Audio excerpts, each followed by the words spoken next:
Hello everyone, this is LW Gaming and welcome to a brand new installment of Future Langrisser. This is September 2nd, 2024 edition, and by the time I'm recording today is the 31st of August. So this video will be out in a few more days. And those of you who are watching now, congrats to you, you're part of the membership of the channel. So that means you get to watch this early, which is pretty nice. So anyways, this installment is going to introduce two new characters from Langrisser Millennium, and they are arriving to Langrisser Mobile very soon. So let's get right into who they are and what kind of roles they are, what they have as their roles, of course. So let's get right into it. So first off, let's talk about their factions. Like both of them had the same factions. So yep, both of them has Legion of Glory, Princess Alliance, and Origins of Light. And this is Alia and Ilia, the twins from Langrisser Millennium. You can think of them as Liana and Lana. To so yeah, basically it's basically the same thing, but for a different title. And for class, Alia is both holy units, and Ilia is mage and holy. And they both share a similar role, but here's the thing: Alia is a AOE oriented kind of unit, while Ilia is single target with cleanse, of course. So yep, both of these are pretty much similar, but however, the way that how they use here is different, obviously, because of different usage. So yeah, anyways, we'll be there really isn't much to say here, but I'm not saying that they're not that good, but it's just that they're actually quite simple and also easy to understand. But however, overall, it can be very strong if used correctly. That's all I can say about that part. So, anyways, next up, let's talk about the casting pattern skills. So there's some new ones here. So four new ones. One of them it looks like out of the category, but the other three is the Shining Resonance characters. So, anyways, let's talk about Yulia. That's one of the four that's getting a new casting. So, anyways, hers is like in plus 5% when unit's HP is above 70%, gains mobility plus 1. So yeah, a lot of people said this is underwhelming, which I agree because they could have done more for Yulia, but for some reason they did this dirty, did her dirty with this. Like why? Although I get it, having mobility 1 is nice on her, but here's the thing: you could already done this with spirit, like with a apex boost or sprint boot or whatever that was, like increased mobility. So yeah, you can tell that this is not great for improvement. Although it is nice improvement, but not great, just to say the least. Next up, we got Kirika, or many people call her as Kirkia. Well, that's what Kong will call her. If Kirika has 4 stacks of Divine String, and when she used Tsubame Otoshi, she can act again. For each enemy hit by Brilliant Flash, which is her 3C skill, Brilliant Flash's cooldown is reduced by 1 turn. So depending on how many enemies you hit with the 3C, you will be able to have your cooldown refresh quicker. And also on top of that, if you have 4 stacks of those talent stacks that she has, and also use the skill of Tsubame Orochi, which is the one that allows her to jump 2 blocks, those ones do not count as her movement. So yeah, after you do that, you Kirika can act again, which is nice. And I have a feeling about the waifu wars. You know, some waifu wars like match up where there are some units that are allowed and some are not. Like it's the ones that are not allowed are obviously the ones that are too strong for their own good, and also modern units nowadays. So I kind of feeling Kirika might be joining that category in waifu wars. I'm just saying because I got like just by reading this skill alone, it sounds pretty busted. Not gonna lie, kind of like the situation with Zerda, but not the same, but it's something similar with the act again part on there. Yeah, anything that involves act again on there is usually could be the sign of like making them too OP to the point where waifu wars will have to ban them.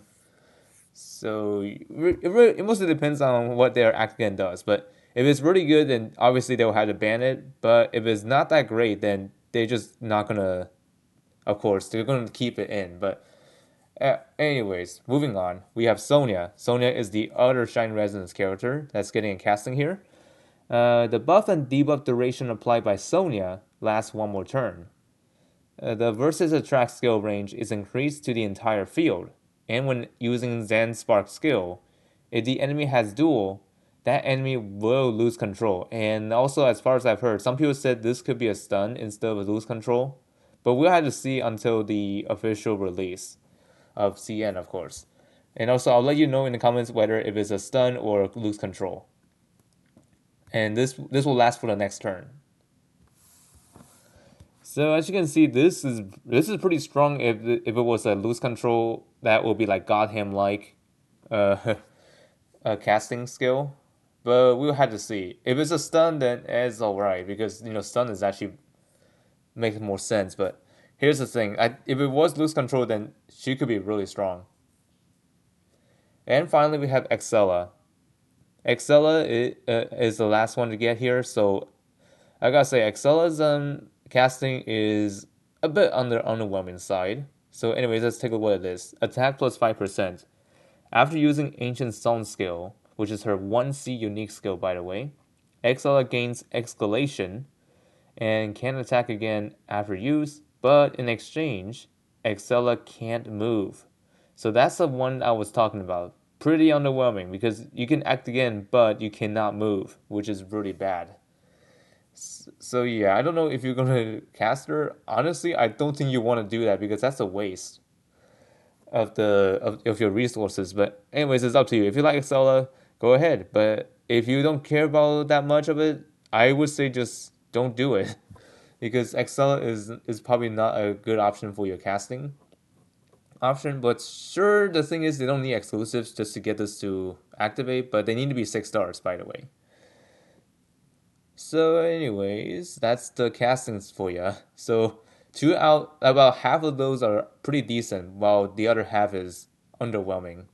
Kind of wish Zidane could do more for them, but it is what it is. Next up, let's talk about the new exclusive equipment for this update. This time, this goes to Tibers or Tabers. And this is the headwear, by the way. HP plus 10%. After an ally was attacked by an enemy, Tabris inflicts one stack of Shadow Feather to the attacker. When entering combat with a skill, for each stack of Shadow Feather on the enemy, the skill's cooldown is reduced by one turn.